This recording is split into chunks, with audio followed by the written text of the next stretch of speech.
Hello. I am going on a walk and I kind of wanted to just check in, have enough on my mind to ask for one of these to get out. Um, it's honestly so bright outside, I can't even tell whether this is working or not, but we'll see. Um, yeah, so let's see. So I just got the COVID vaccine. Um, uh, I just got the COVID vaccine yesterday, and that shit got me fucked up, man. That shit got me fucked. So like, I kind of wanted to talk about that a little bit. So I got a good amount to talk about actually today. So let's start there. Let's start with the COVID vaccine.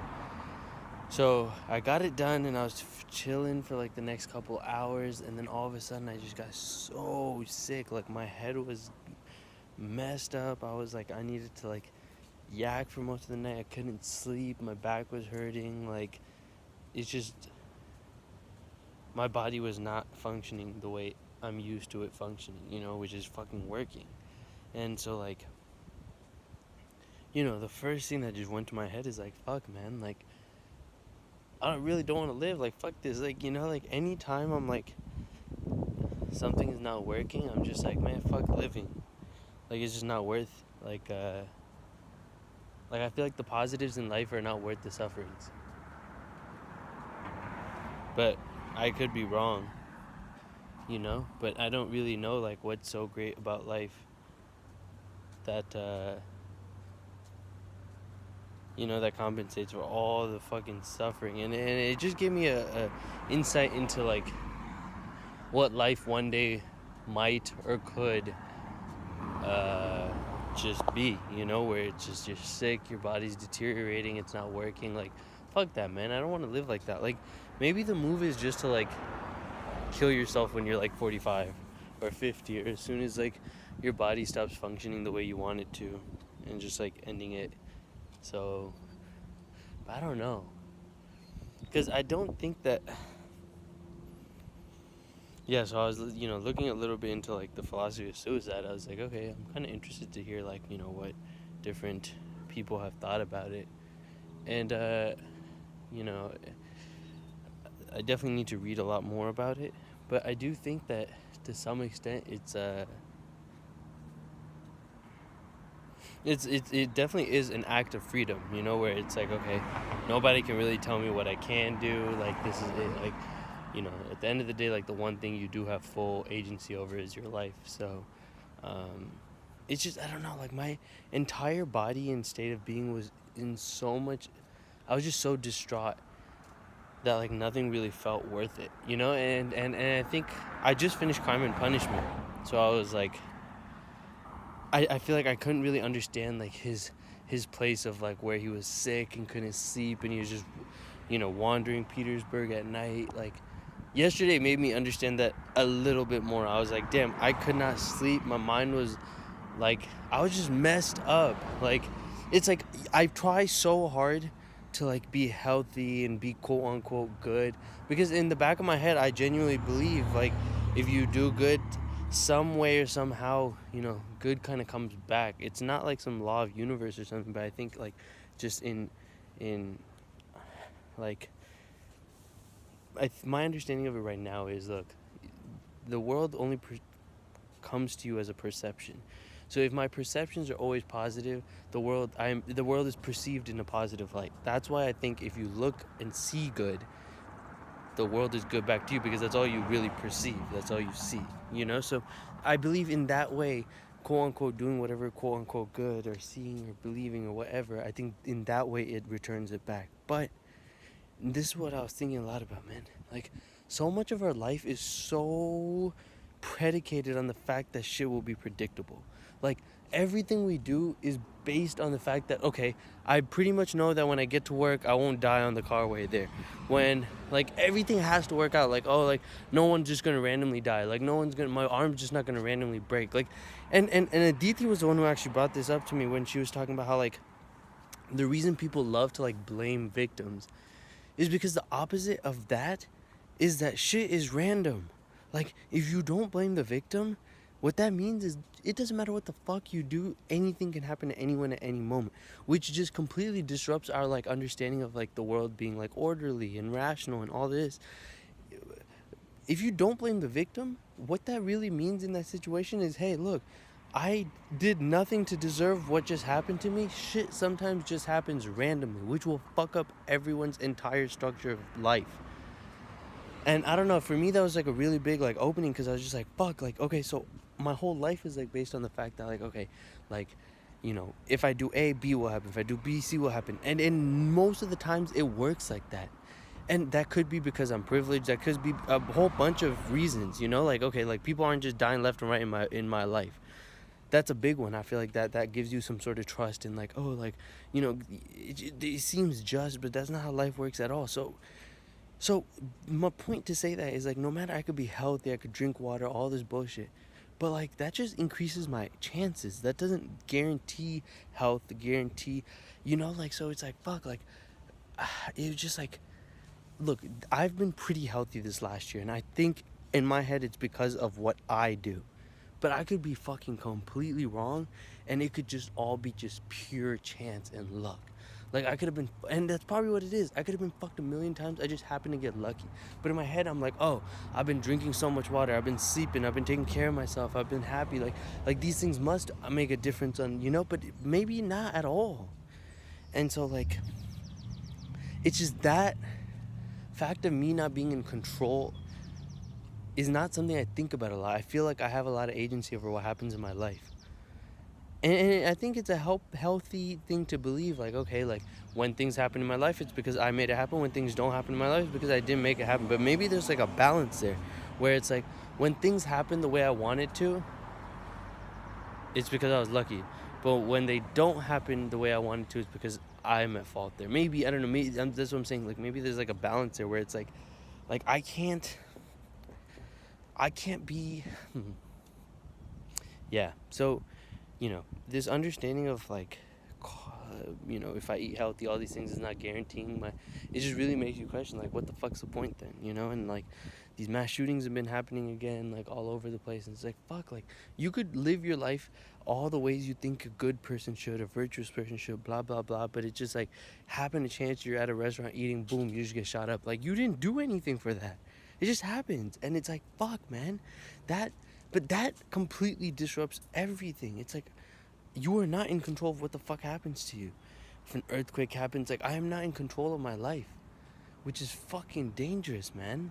Like, like, I feel like any part of me that holds on to sanity is holding on to the part of the fact that I think that, you know, what I do or what, you know, I say is to the most part, like, in my control.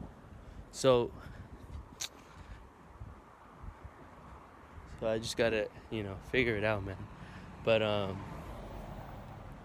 yeah, so I'll tell you what's next. So that was, you know, something that had me thinking, because of that vaccine and the shootings and just a lot of like random shit going on. And so what's next I wanted to talk about is,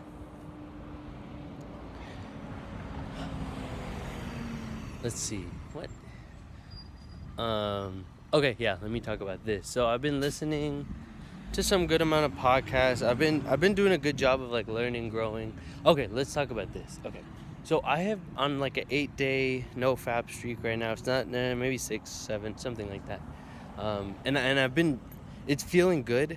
More than that, I am bringing a lot more awareness to like reasons why I masturbate, and more than that, I am now able to like look at what I normally do as kind of like gross and disgusting, which is like good. Like, I feel like this is one big step forward for me, and I think this is a big part of a lot of who I am, and a lot of the insecurities or whatever I carry along with me, is the fact that like, I think a lot of the things that happen to you as a kid like really do carry on. Like, the things that, you know, like, even like, okay, growing up, becoming a normal sized human being later in your life, like, I was so fucking small for so much of my life, like, that definitely shifts the way I think, you know, as opposed to, let's say I was like big when I was young and then grew up small later. Like, I feel like where you are in that like pretty fundamental space of like 12 and 13, and, you know, just that time, I think does play a huge role. So weirdly, I was on Gmail. I just been bored, and this is something I actually need to think about.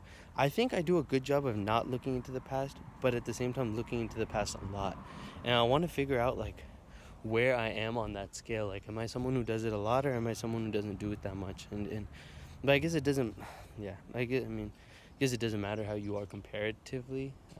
It mainly only matters, for the life you want to live where you are. But so I was looking through some of these old chats with some of these people, and it was just like, damn, like I feel like who I was in middle school was like someone who was very like a victim all the time, like, oh, like the way I created relationships and the way I created you know commitments with other people were primarily through like, oh, like, look how sad I am, don't you feel pity for me? It was like I've always played that role of like pity me for this reason, pity me for that reason, and I did that a lot growing up. And like now I'm looking at it, I'm just like, wow, like I can even see that. So I'll never forget that one time when we're like, me, Sanjeev, like Shivani, someone else, we had all went to like, and I think Nikita, Kurana, we all went to like watch in middle school, watch this like movie thing, and like how like sometimes I just like, that's just characteristic of me. Like back then especially, like I'd get ticked off and be like, oh, I'm not getting enough attention. I'd be a little butthurt. I remember like I would literally left that scene and then went and sat outside, and I was like, okay, if I sit here for some time, then someone will think that they care about me and they come out. And that's how like I created like friendships back then. It was like, and I caught myself doing that a lot later on too, but I've tried to not do that anymore, where it's like, oh, like I'm not getting the attention I need, let me just go sit out, or let me just go like take myself out of this situation until people realize that I'm missing, and then like, oh, when they realize I'm missing, then they'll like value me. Like it's honestly some whack bullshit, but like it all just comes down from a place of like, damn, you need to fucking value your goddamn self. Like, you can't just be walking around being like, oh, I need validation, I need fucking like all these other things from other people. Like, get your shit together. And it's like not in a way where it's like again, that's another pity thing. It's like, oh, like you're not even good to like, you're not like, get this shit together. It's okay, like it takes time, but I do think there's a certain level of like understanding that as a child, like especially in those middle school years. I think those 2 years like fucked with my mental a lot, and it led me to do a lot of really shitty things to other people, and I think that's the primary thing that I want to like focus on. That I think I brought a lot of negativity to the other people around me in those years, and also definitely I think internalizing 7th and 8th grade and putting that into the fucking everything in high school. And I think like that idea of like, oh, like you're no longer a little bitch, you're not, whatever, like I think that kind of just, I don't know, and it was just like, okay, so I guess what I want to really say and kind of focus on is the fact that like sometimes, and I was talking about, I don't know if I've said this earlier on another one of these, but like a lot of your characteristics and things are kind of like settled in from a child, like when I was spend time with Manis, and this is what I was referring to. I don't know if I mentioned this, but seeing his videos where he was like being like a little like mischievous kid, like when he was 1, and now he's 5, and it's just like, okay, like some of those characteristics are before any socialization, before any like parent teaching. It's just there. And so it's like, okay, like so my curious, like, I don't know, maybe I'm not that curious. Everyone says everyone's curious. So maybe my defining characteristic or whatever that is when I was born is not curiosity. I don't know. I don't know. Like, I guess like the point is that like, look, like there are certain amount of, I think, baggage and self-doubt and just like not feeling enough that I carry on with me throughout everything, to where like when people do show me affection, when people do show me like kindness, I take it with this from a place of like, wow, like, do I deserve this? Like, do I deserve someone to be nice to me? And I think that's the biggest difference. I forgot who I was talking about. Like, when you compliment, like, girls who are like, and I can only say this because, I guess, I don't know, yeah, but I'll just say this because the example that I'm thinking of is a girl that I was talking to earlier, and And like when you're confident in yourself and when someone compliments you, like it doesn't matter, like you already been knowing that about yourself. Like I feel like compliments only hit for people who are like genuinely taken aback or surprised by what you just said. So if like, let's say I think I'm ugly and all of a sudden you say I'm really pretty or beautiful or whatnot, all of a sudden I'm like, wow, really? Like I'm coming from a place where I don't think I'm good enough and you said that, you validate me, I feel so good. But let's say take another example where it's like, okay, I don't need you to tell me anything. I think I'm beautiful. You say I'm beautiful, it's like, thank you, but that's it. It's not like, oh my god, thank you so much for saying that. I feel so much better about myself. It's none of that. It's just okay, cool, thank you. And I think like that's important. Like I need to validate myself and understand what I'm good at, what my skills are, without being like, oh, like I've been saying some dumb shit like, oh, like people when they say I'm nice and be like, oh my god, thank you so much, blah blah blah. But fuck that. Like you should know what you're good at, what your strengths are, what are your skills. Like I know what my skills are. You know what I mean? So like fucking like really feel yourself, man. Like I think so much of like society has taught us to be like quote unquote confident, like outwardly confident but not actually inwardly confident, you know, like show other people you're confident, but it doesn't matter whether you actually are confident or not, you know. It's a like because the inward confidence may lead to no outward